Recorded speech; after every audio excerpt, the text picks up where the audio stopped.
So the next battle I want to get into is Blake versus Makayla Page. Blake Speer versus Makayla Page. And I'm excited about this battle. These athletes happen to know each other. They're a part of a few different programs and organizations within their respective community that has made them like cross paths. Right. And this is going to be a tough match. So Blake, well, who do I want to start with? I'll start with Makayla. So Makayla comes from the same gym that Marcel came from. Like, she's in Georgia now. She cheers here now, but she's from the same gym as Marcel, and she kind of has a similar mentality that Marcel has. I don't know if that's because of him or not. So I don't know if that's because of you, Marcel, but she's one of those people that will try the difficult skills and wants to try the difficult skills. It's fun for her. It's entertaining for her. It's just something that she loves to do. So she doesn't shy away from the difficult passes. And I would say Blake Speer kind of shares that attribute.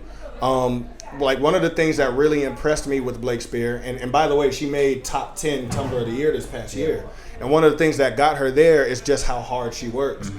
She had an injury. I can't remember if it was like an arm break or something like that. Yeah. But even with the cast on, she was still tumbling anyway. Like, she went to the rod floor. She went to the tumble track and just started passes with Brannies and still was doing full whip doubles and all of these difficult passes still, because she was just like, well, I'm not going to not train, you know what I mean?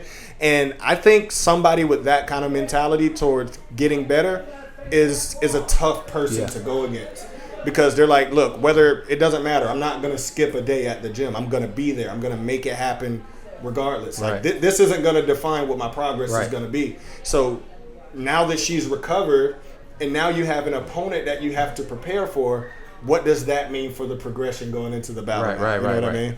Right. Even the confidence to, it's not an easy thing to step up to take a battle. Right. And that's why I highly respect any athlete that steps up and actually does a battle with T3. Yeah. Because it's a lot of pressure. It's very different than the cheerleading world, because when you're up there, it's all eyes on you. Yeah.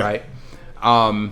Like you said, Blake coming off her injury, I did see some videos where she was training even with the cast on. She got right back to it right after she was done with PT and all of that, right? Right. It takes a champion's mindset.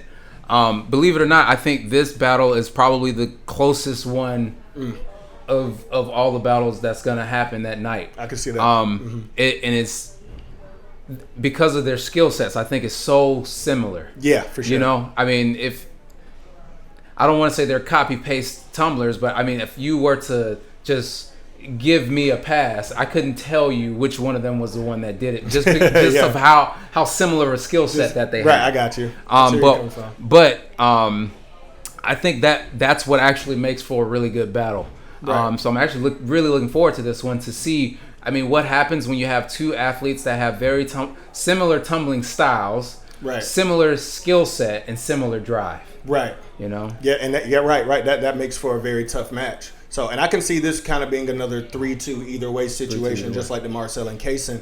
One thing I will say about Blake is she's in one of those gyms where she's surrounded by other talent that kind of pushes her. Yeah. So, like, we have somebody like a Shelby, who was top 3 for Tumbler of the Year this past year.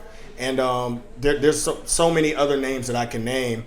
And she has a superstar lineup of coaches too. So she has like people like Grayson Daly that are kind of helping. You know what I mean? Like people there that are kind of able to assist and help with that push. So if you couple that with the determination, it helps. So I've seen Blake do some passes that make her really dangerous. So I've seen her do cartwheel double. I've seen her do bounding fulls into a double full. I've seen her do passes like that lets me know, okay, she's not a slouch. You know what I mean? And then I've seen Makayla do passes, like I've seen her do 3 punch front, step out to a double, which you don't really see too often, especially from like a female athlete. That's not like... Shout out to J-Mo. Yeah. Shout out to J-Mo, the real punch front king. But yeah, just to do that and then end in a double is tough. Or just casually doing kick doubles at the Summer Battle Royale event. And then she just smiles when she does it. She just she's having fun the whole time. And I did get to see Makayla in person she did the open tumble at the Battle Royale, and I mean, she knows what the energy is like being there. Yeah. And I do think it's. I mean, you were telling me that Blake is a big fan of T3, so she knows. But I think it's a little different when you're there, and you get to feel the energy. So I feel like Makayla may have more of a sense of what it's going to feel like when you have to step out there. Right. You know, she's tumbled in front of the athletes that were battling that night. She tumbled in front of the crowd that was there that night. She tumbled in front of the judges that were there that night. So even though she hasn't battled, she was there. She was there. So she got to kind of soak up a bit of what the experience is, and she can kind of take that as a way to prepare. Right. So where Blake may have the go to a gym where she has a lot of heavy hitter tumblers there and the heavy hitter coaches, I think Makayla has every gym for the most part has at least that one athlete that'll stand out, and it doesn't really make sense how did they get so much better than everyone else, right? Yeah. And I feel like Makayla may have that type of stardom, you know. Okay, I can see that. Yeah. So if I had to choose who would win this battle, I really couldn't. I would say it goes either way. I mean, the best thing I can say is 3-2, 2-3, however you want to word it. Yeah, either way. Because I can't for certain say Blake can do something that Makayla can, or Makayla can do something that Blake can't. Yeah, so I would say, and this is kind of me in defense of Blake's position. So like, I get what you're saying. Like, she hasn't actually been in the arena. Like, she hasn't actually been out there and gotten to, you know, experience T3 in its entirety. But at the same time, I know that she knows what she has to do. You know what I mean? She knows what she has to do. Like, she knows who she's up against. She knows what she has to, like, the training that she has to do. And she knows what comes with agreeing to do something like this. Yeah. And I don't think that she's going to disappoint. Like, I've seen her do some passes that are like, nah, she's one of those. Yeah. And I feel like Makayla is one of those too. Yeah. Like just like you were saying before, like, there is a distinct difference between her and some of the other people that I've seen her tumbling with. Yeah. And I feel like Blake is the same way. And I've seen Blake do some things that Makayla can't, or I haven't seen Makayla do. And I've seen Makayla do things that I've never seen Blake do. Like, Blake was doing double whip doubles on Rod. Yeah. I don't think it's too far-fetched to say she can take that to the floor eventually. Or maybe she's training to put that onto floor.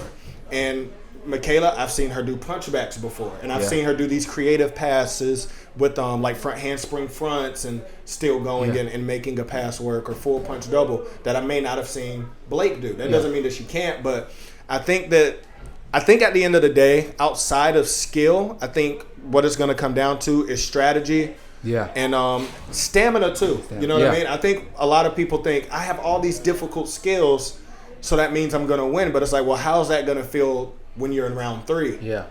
You know, you feel differently in round 3 than you do round 1. You know what I mean? Like, you don't want to do a million punchbacks in round 1. That's going to change how you feel the rest of the battle. So it's like, how often can you perform at a high level back to back to back? And, you know, granted, you get time to rest and stuff, but you know, it's really about like really training, not just the difficult skills, but also playing smart and knowing that you're going to have to tumble multiple times, especially if it comes down to a 3-2 situation like we're predicting. That's, you know, that's multiple passes each. That's you, then you, then you, then you, then you, then, you know, until we get to that winner. So, you know, they're going to have to tumble difficult wise. The difficulty's going to have to be up there. The creativity's got to be up there. But the strategy is also going to have to be there. Yeah.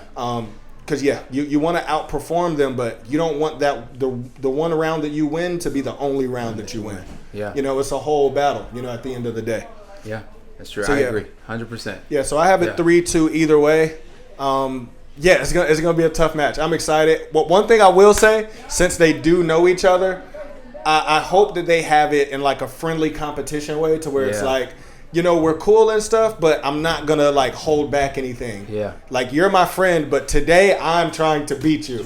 Like, I'm trying to give everything I got to beat you, and then afterwards we can still be friends. Oh, we've seen that competitive spirit before. Yeah, I know you're probably thinking the same thing. We've seen that before. Yeah. And I mean, you're friends until you step onto the floor. Yeah, absolutely. And even then, you know, like definitely keep the friendship, but be competitive. Because at the end of the day, we want to try to, who can put on the best performance and who can really show that they're built to, be amongst the greatest in the tumbling world. Yeah. You know what I mean? And then I'm excited to see where they go from here. So they both seem excited about it. I'm excited about it. I think this is going to be another dogfight, bro. 3-2 either way. So 3-2 either way.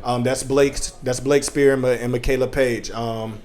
Yeah, bro. So I'm excited for that one. Yeah, this is exciting. Yeah, man. So June 8th, A-Town Athletics Battle Night, our third installment. Can't wait to see what we have in store, man.